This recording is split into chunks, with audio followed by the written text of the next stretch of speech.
A cryptic warning from a stranger saved my life, but nothing could prepare me for the monster I found waiting in my own home, wearing my sister's face.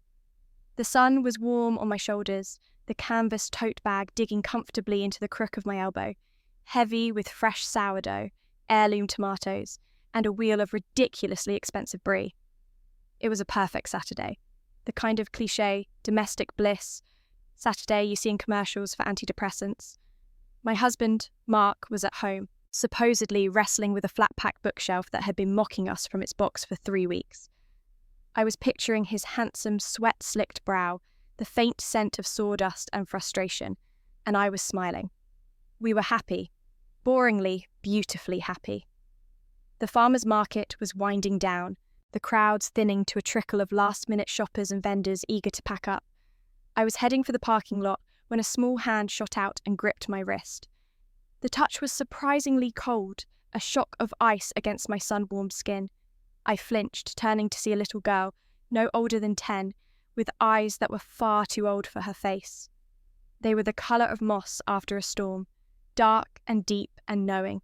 She was dressed in a whirlwind of mismatched skirts and scarves, a style I'd seen on the traveller families who sometimes set up stalls selling handcrafted jewellery and herbal remedies at the edge of the market. "Buy some lavender, lady?" she asked, her voice a low, raspy whisper. She held up a small, fragrant bundle tied with a piece of twine. It was the last one in her basket. I'm not usually one for such things, but her gaze was so intense, so unnervingly direct, it felt rude to refuse. "Of course," I said, fumbling in my purse for a few coins. "It smells lovely." I dropped the change into her palm, and her small fingers closed around mine for a second. The cold was back, a definite, unnatural chill that seemed to seep into my bones. Her eyes flickered past me, towards the road leading out of town, the road that led to my home. Her expression tightened, a shadow of fear crossing her young features. She leaned in close, so close I could feel her breath on my cheek. "Don't go home," she whispered, her voice barely audible over the market chatter. "Don't go. Danger's waiting for you there." I blinked, pulling my hand back. I half expected her to follow up with a demand for more money, a classic fortune-teller's scam. But she didn't. She just stared at me, her moss-green eyes wide with what looked like genuine terror. I don't understand," I stammered, a nervous laugh catching in my throat. "Is this some kind of joke?" "No joke," she insisted, her grip on my wrist tightening again, her little knuckles white. "He's not who you think he is. The danger, it's inside the house. Please, lady, go to a friend's. Go anywhere, just don't go home." Before I could respond, a woman with the same striking eyes called out to her in a language I didn't recognise. The girl's head whipped around. She gave me one last, desperate look, then turned and scurried away, melting into the crowd with her family. I stood there, frozen, the lavender bundle still in my hand, its calming scent doing absolutely nothing to soothe the sudden, frantic hammering in my chest. The drive home was strange. Every rational part of my brain was screaming at me. "It's a scam. It's a trick. They were probably hoping you'd panic and they could pick your pocket." But the girl's fear had felt so real.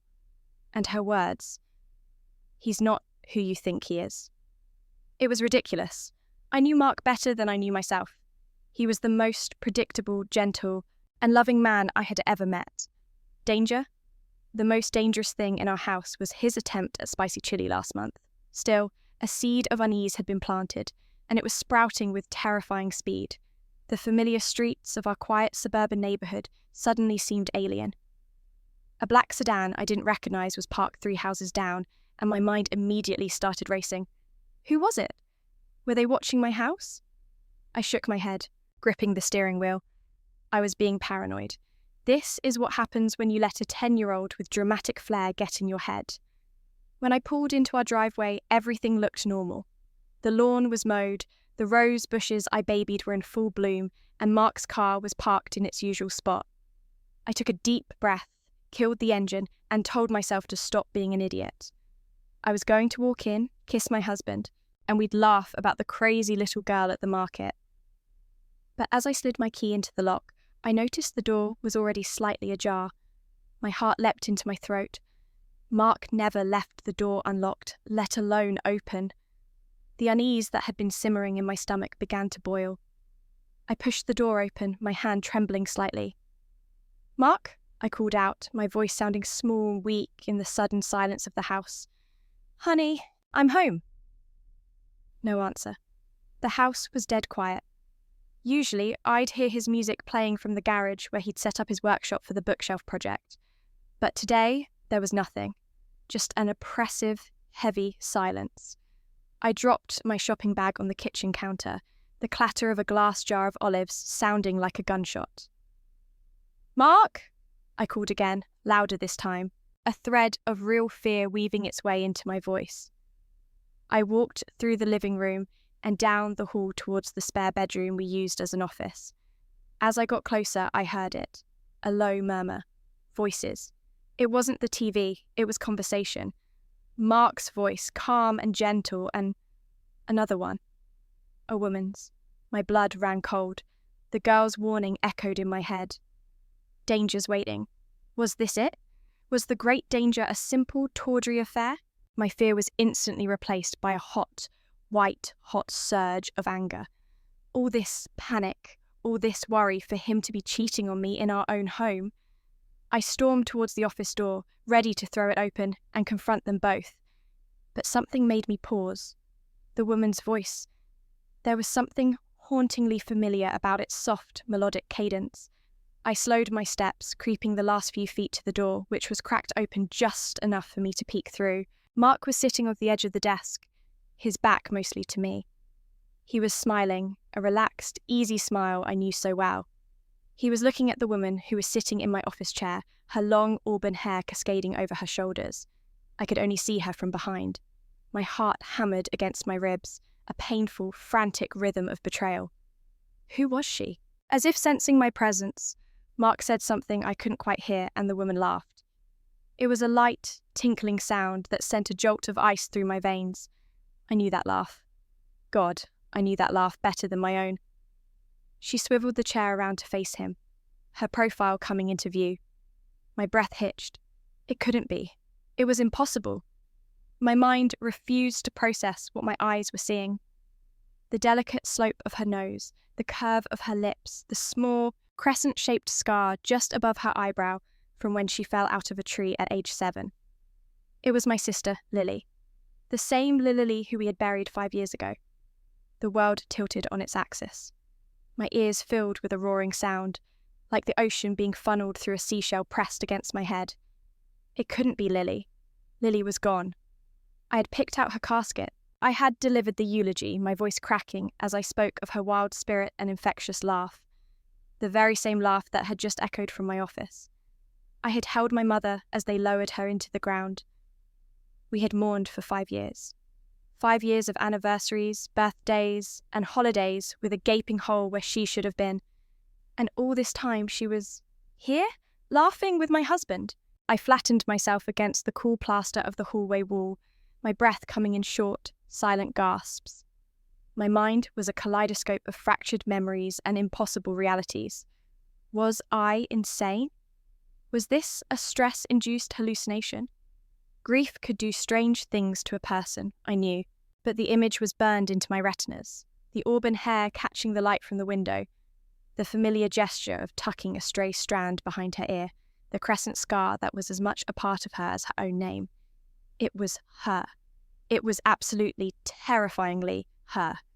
The little gypsy girl's words slammed into me with the force of a physical blow. He's not who you think he is. The danger. It's inside the house. The danger wasn't an affair. It was this monstrous, impossible deception. My husband, my gentle, kind Mark, was complicit in a lie so profound it unmade my entire world. I needed to hear what they were saying. I forced my legs to stop shaking, my fingers digging into the wall to steady myself. I leaned forward again, just enough to catch their words through the crack in the door. "Is she late?" It was Lily's voice, though it sounded harder, colder than I remembered. "She's usually home by 4 on a Saturday, like clockwork." My blood turned to ice water. They were waiting for me. This wasn't some chance encounter I had stumbled upon. I was the final piece of their puzzle, the guest of honor at a party I knew nothing about. Mark's voice was a low, soothing rumble, the same voice he used to calm me down after a nightmare. The sound of it now made my skin crawl. Relax, Lil. She probably stopped to get that stinky cheese she loves. You know how she is. She'll be here. Everything is in place. The casual intimacy of his words, the way he spoke of my silly habits, as if they were predictable data points in a larger, sinister equation, was horrifying. My love for Bree was now a weakness they were exploiting. My predictability, my boring, happy routine, had become a weapon they were using against me. It has to be tonight, Mark, Lily said, her voice dropping. We're out of time. After 5 years, I can't do this anymore. We need to finish it. And we will, he said, his tone leaving no room for argument. 5 years is a long time to plan. I'm not going to let anything go wrong now. Just trust me. I recoiled from the door as if I'd been burned. A plan. 5 years. This had been going on since she died. They had planned her death. They had let me grieve, let my family shatter, while they carried on with whatever this was. I had to get out. I had to get out of the house. Right now. My purse, with my phone and my car keys, was on the kitchen counter. I could see it in my mind's eye, a beacon of escape. But to get to it, I'd have to pass the open living room, in their direct line of sight if they came out of the office. There was no way. My feet, acting on pure survival instinct, began to move. Not forward, but backward. I retreated down the hall, one silent, deliberate step at a time. Each creak of the old floorboards under my feet sounded like a thunderclap. My heart was a wild bird trapped in my ribcage, beating its wings raw. My hand was still clutching the bundle of lavender, its scent thick and cloying in the stale air. I made it to the end of the hall, my back hitting the wall that separated the corridor from the kitchen. I was out of their direct line of sight for now, but I was trapped. The front door was on the other side of the living room.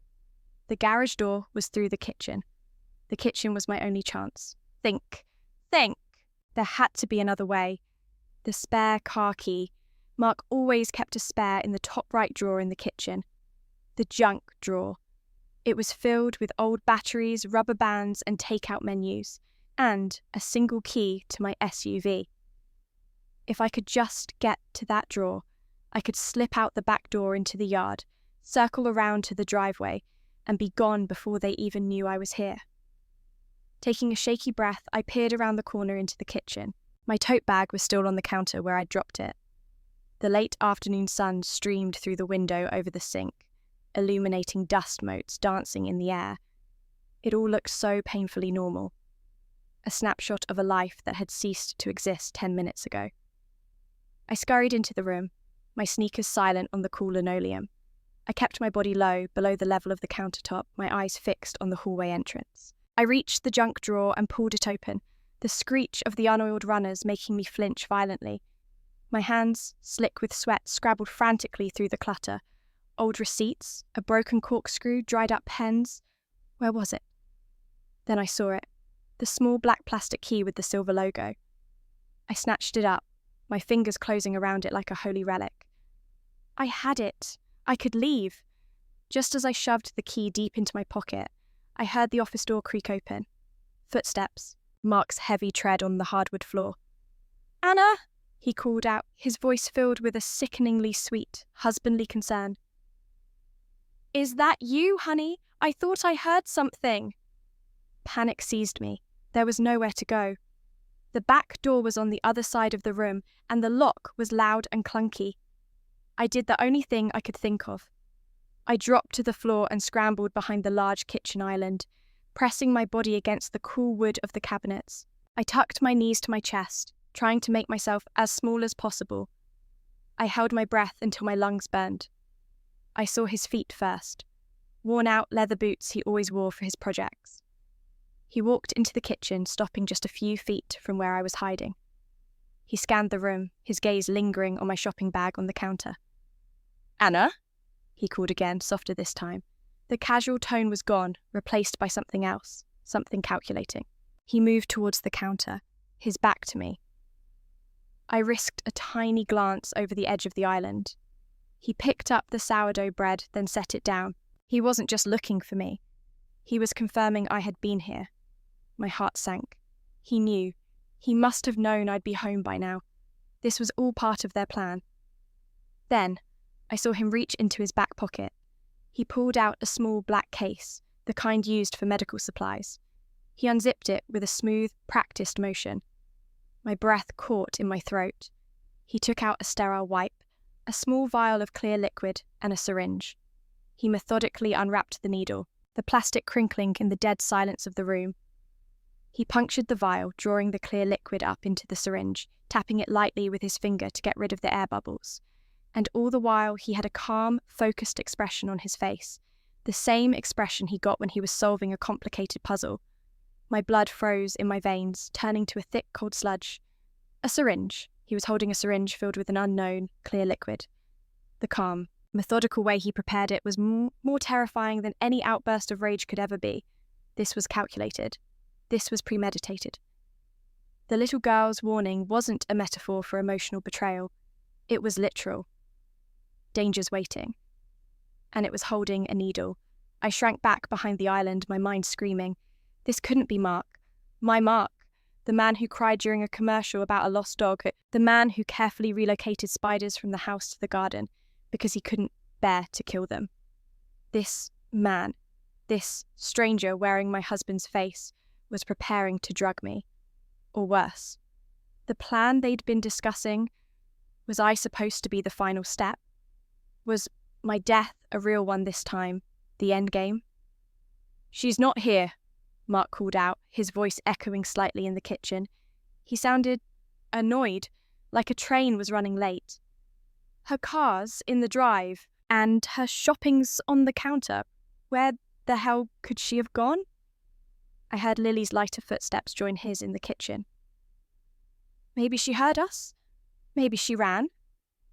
The hard edge was back in her voice, laced with panic. "No," Mark said, his tone flat and certain. "There's nowhere to run. The spare key is gone from the junk drawer. She's here. She's hiding." My heart stopped. He knew. He'd checked the drawer. I felt the key in my pocket, a lump of cold, useless plastic. My one chance of escape had become the very thing that confirmed my presence. I was a mouse in a trap, and the cats were closing in. "Find her," Lily hissed. "Now, Mark, before she does something stupid like call the police." "She won't," Mark said, and the absolute confidence in his voice was the most chilling thing I had ever heard. Who would she call? Who would believe her, that her dead sister is in her kitchen and her loving husband is trying to hurt her? They'd think she'd finally snapped from grief. That was always part of the plan, remember? The cruelty of it was breathtaking. They hadn't just orchestrated a lie, they had built a psychological prison around me.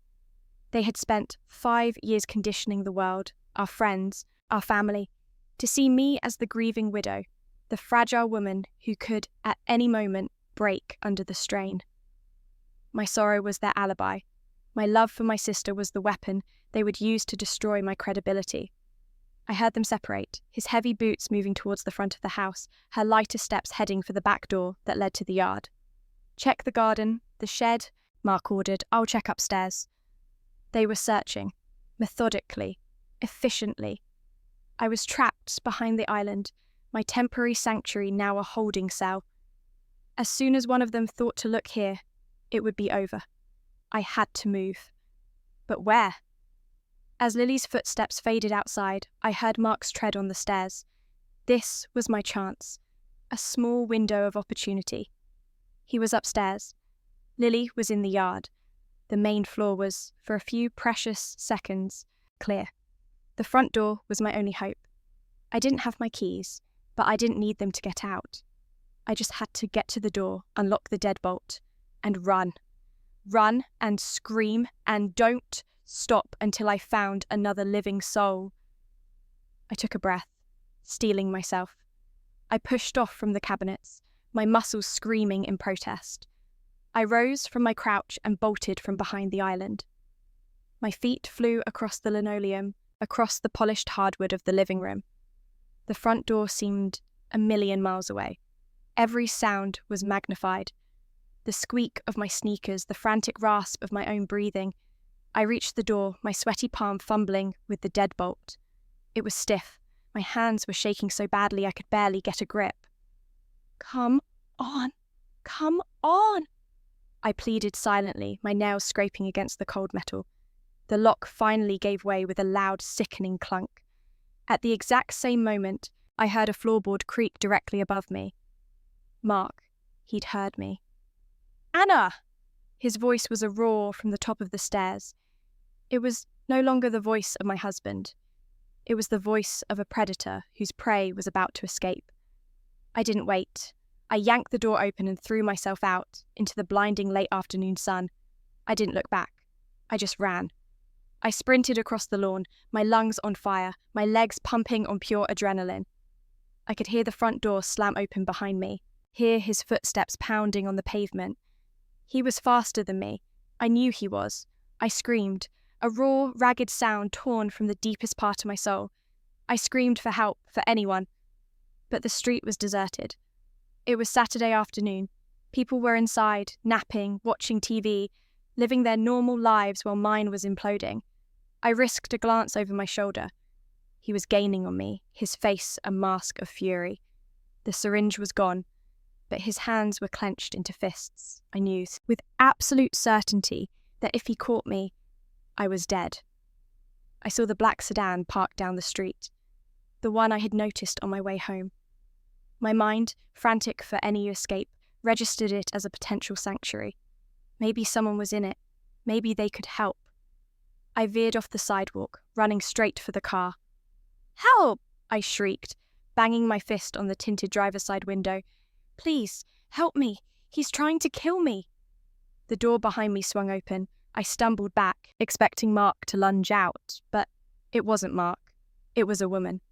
She was older, with the same moss-green eyes as the little girl at the market.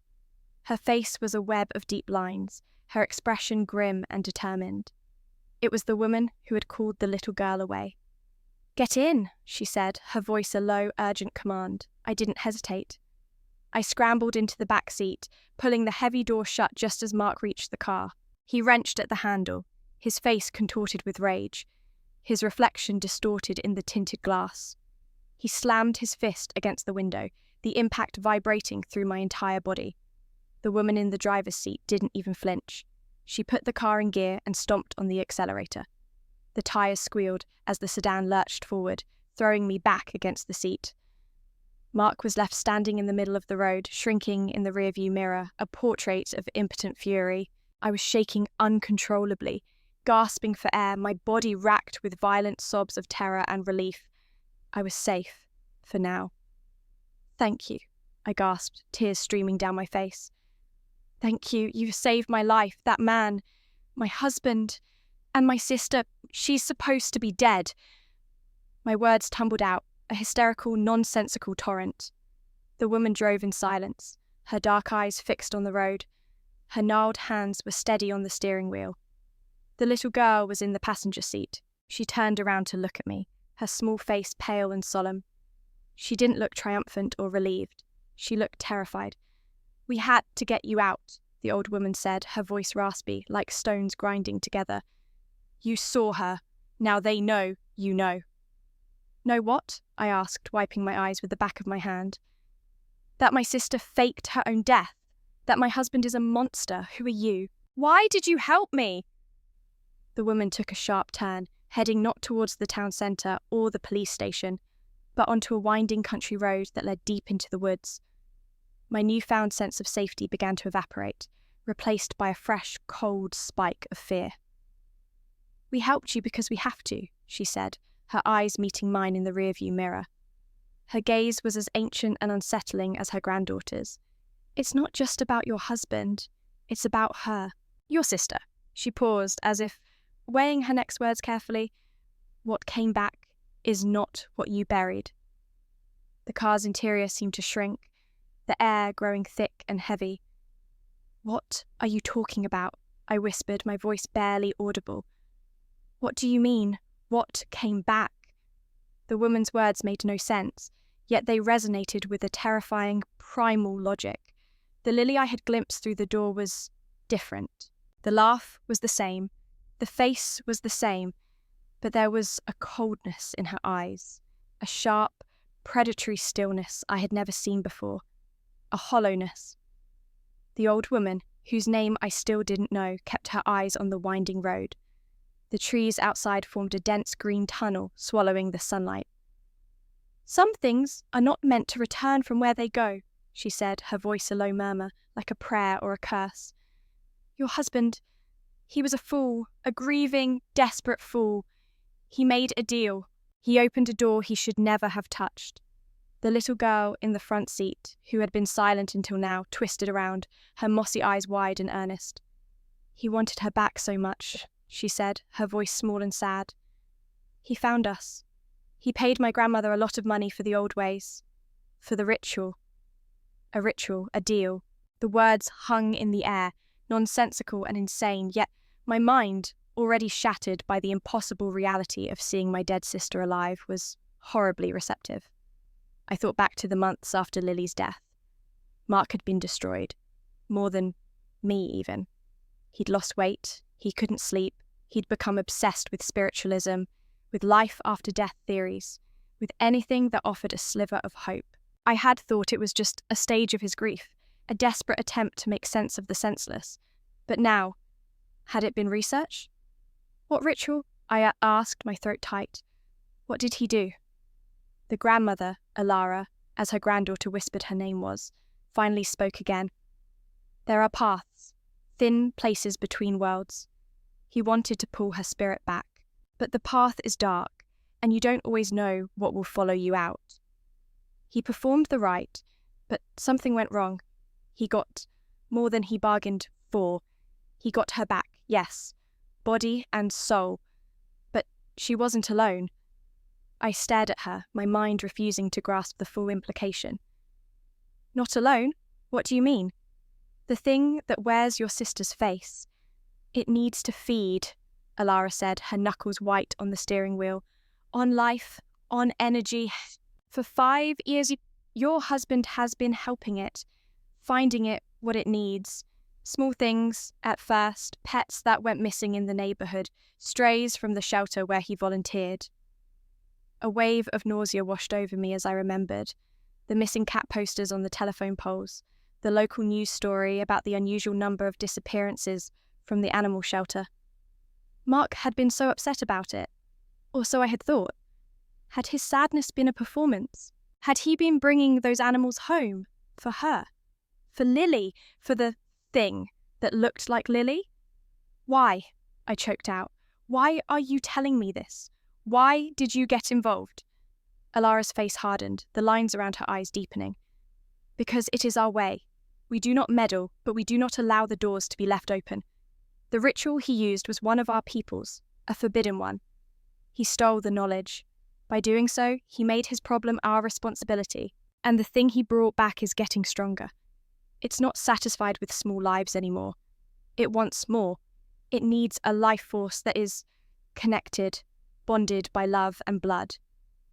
Her eyes met mine in the rearview mirror again, and the meaning hit me like a physical blow. Me. It wanted me. The plan they were talking about, the syringe Mark had prepared, it wasn't to kill me. It was to sedate me, to make me compliant.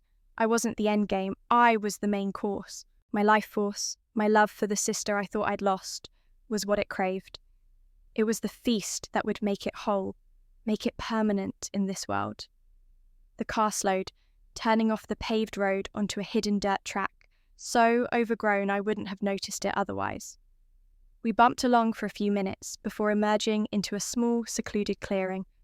A handful of brightly coloured caravans were arranged in a circle around a central fire pit, its embers still glowing faintly. The air smelled of wood smoke and damp earth. This was their home. "You will be safe here," Alara said, killing the engine. The sudden silence was deafening. "For a little while, they will not be able to find you here." I stumbled out of the car, my legs still shaking. A few other people emerged from the caravans, their faces curious but wary. They all had the same watchful, ancient eyes. The little girl, whose name I learnt was Zita, took my hand. Her touch was still cold, but now it felt reassuring. "What happens now?" I asked Alara, looking around at the strange, unfamiliar camp that had become my only sanctuary. "Now, you must be strong," she said, placing a heavy hand on my shoulder. "The thing wearing your sister's face is tied to this world through objects of her life. Things she loved, things that hold her memory, her essence. Her connection is like a spider web, and we must cut the strands, one by one, to weaken it." My mind raced, cataloguing Lily's belongings. Most of them were in boxes in my parents' attic. But some things, her most precious things, I had kept, to feel close to her, her favourite leather-bound copy of Wuthering Heights, a silver locket with our baby pictures in it, the hideous clay pot she'd made in a ceramics class that I used as a pen holder on my desk. They weren't just mementos. They were anchors holding that thing here. "And my husband?" I asked, the word tasting like poison. "He is lost," Alara said with a finality that chilled me to the bone. "He is its servant now, willingly. He chose her over everything, and he will protect her at any cost." Over the next few hours, Alara and Zita explained the horrifying truth. Mark hadn't just brought Lily back. He had tethered something else to her. This entity, which had no name they knew, had slowly consumed what was left of my sister's soul, hollowing her out until all that remained was a perfect, beautiful puppet. A puppet that needed Mark to sustain it. And now, it needed me to complete its transformation.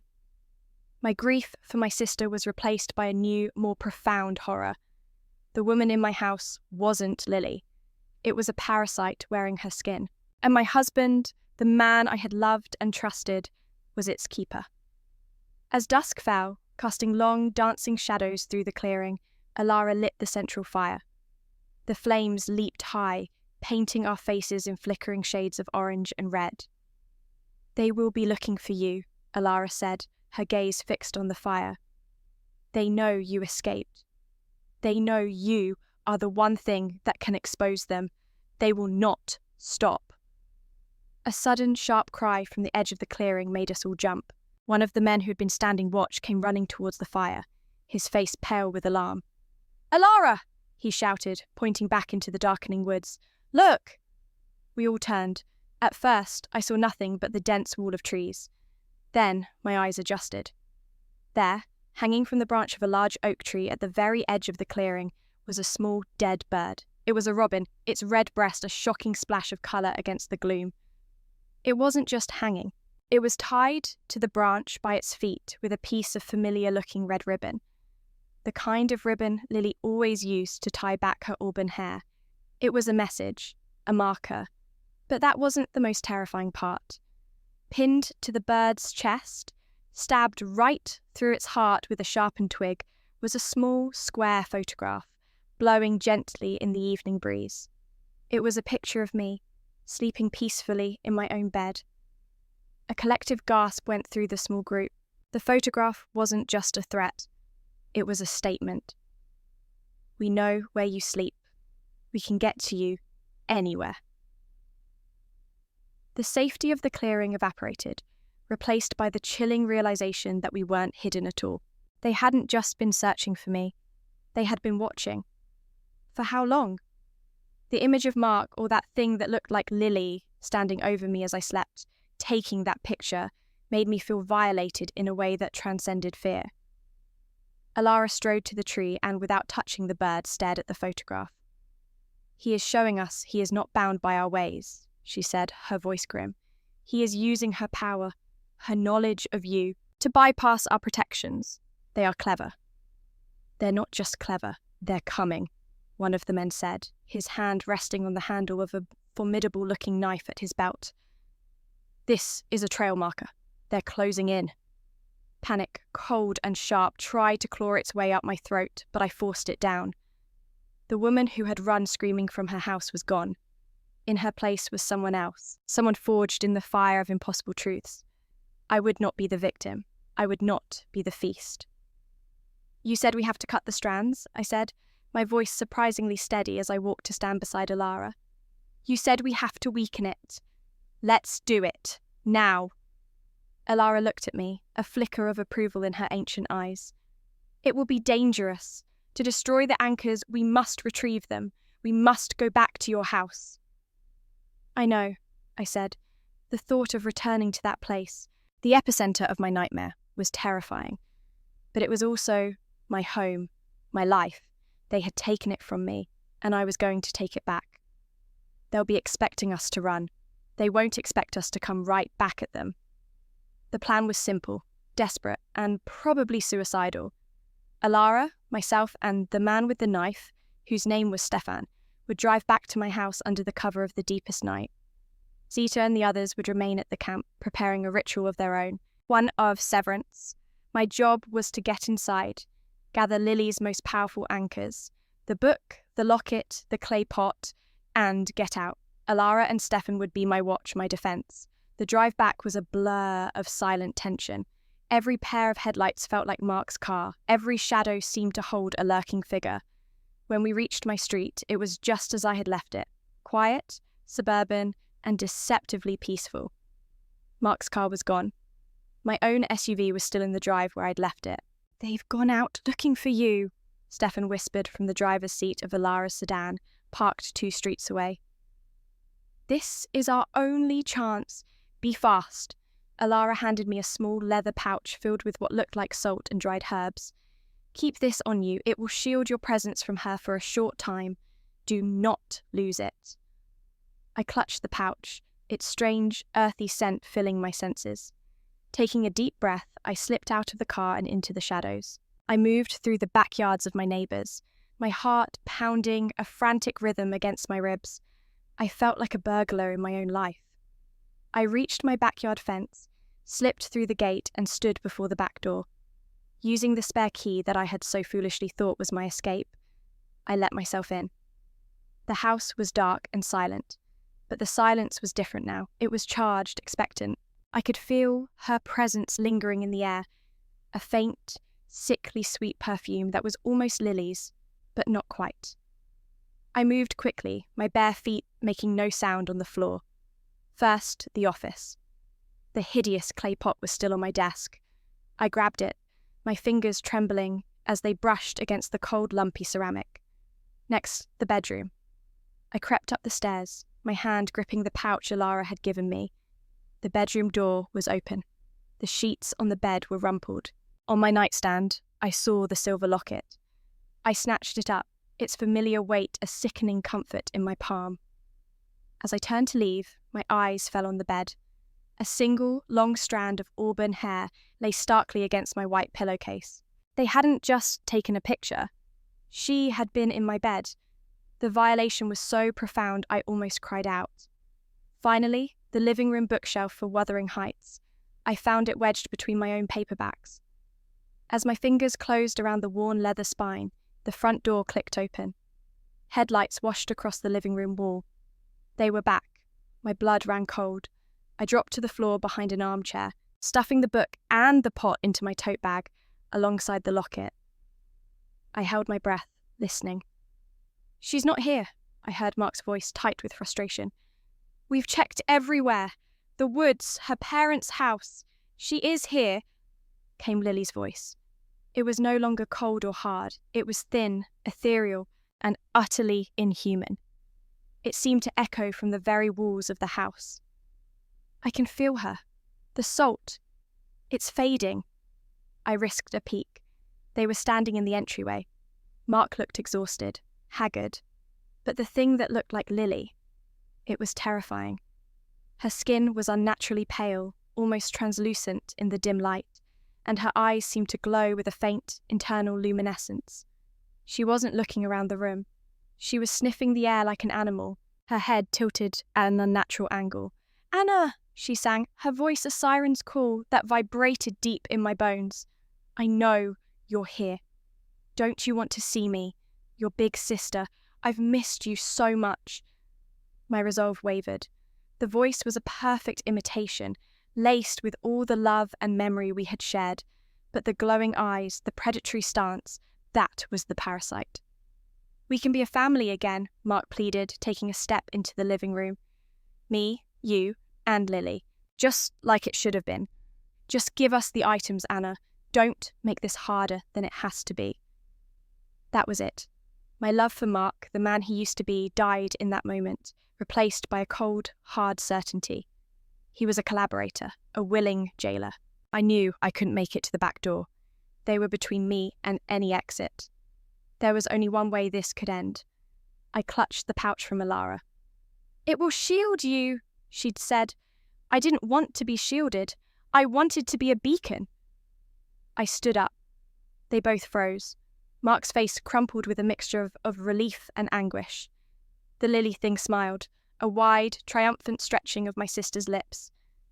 "There you are," it cooed. "Get away from me," I said, my voice shaking but clear. I took a step back towards the large stone fireplace. "Anna, please," Mark begged, walking towards me, his hands outstretched. "Don't be afraid." "You're not Lily," I said, my eyes locked on the creature wearing her face. "I don't know what you are, but you have to let her go." The creature laughed, the sound high and sharp. "But I am Lily, better than she ever was, stronger. And soon I'll be whole, thanks to you." It lunged. It moved with an impossible, fluid grace, faster than any human. But I was ready. I didn't run. As it reached for me, I threw the contents of Alara's pouch, the salt and herbs, directly into its face. It shrieked, a piercing, unearthly sound of agony, stumbling back and clawing at its glowing eyes. The shield was broken. My presence, my life force, was now an open flame in the darkness, and it was drawn to me, maddened by the pain of the salt. "Mark, help me!" it screamed in Lily's voice. Mark rushed to its side, trying to wipe the salt from its face, his back to me.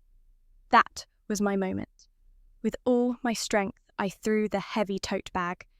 The clay pot, the locket, the leather-bound book, the anchors of its existence, sailed through the air and landed squarely in the roaring fire I had lit in the hearth before they arrived. The effect was instantaneous. The creature convulsed, its body arching as if struck by lightning. A wave of force exploded from it, throwing Mark across the room. The lights flickered and died. A guttural, multi-toned scream ripped from its throat as the fire consumed the objects, orange and green flames licking at the leather and melting the silver. Lily's face began to distort, to melt and shift like hot wax, the beautiful mask falling away to reveal a swirling, shadowy chaos underneath. The anchors were burning, and its connection to this world was being severed. It turned its horrifying, shifting face to me, its true, empty eyes filled with a black hatred. With its last ounce of strength, it lunged for me one last time. Suddenly, Stefan and Alara were there, bursting through the back door. Stefan tackled the writhing creature, holding it down as Alara began chanting in her low, guttural language, her hands weaving complex patterns in the air. The fire in the hearth roared, and as the last page of Wuthering Heights turned to ash, the creature let out one final, deafening shriek that shattered the windows. And then, it was gone. Not dead, just gone. The space it had occupied was suddenly empty, the air cold and still. All that was left on the floor was a pile of clothes and a faint, shimmering dust that dissolved into nothing. And Mark, huddled in the corner, sobbing. He looked up at me, his eyes filled with a desperate, pathetic hope. "Anna." I just stared at him, my face a cold, blank mask. I felt nothing. No love, no hate, not even pity. He was a stranger who had tried to sacrifice me to a monster. I turned my back on him and walked out of the house, leaving him to the authorities Alara had already called. I didn't look back. I left that town. I left that life. I never saw Mark again. Sometimes, in the dead of night, I think I hear a faint whisper on the wind, a perfect imitation of my sister's voice. But I know what it is now. It's the echo of a door that was opened and then slammed shut. My life is quiet now, and I guard that quiet fiercely. I learnt the hardest way possible that some people should stay dead, and some doors should never, ever be opened.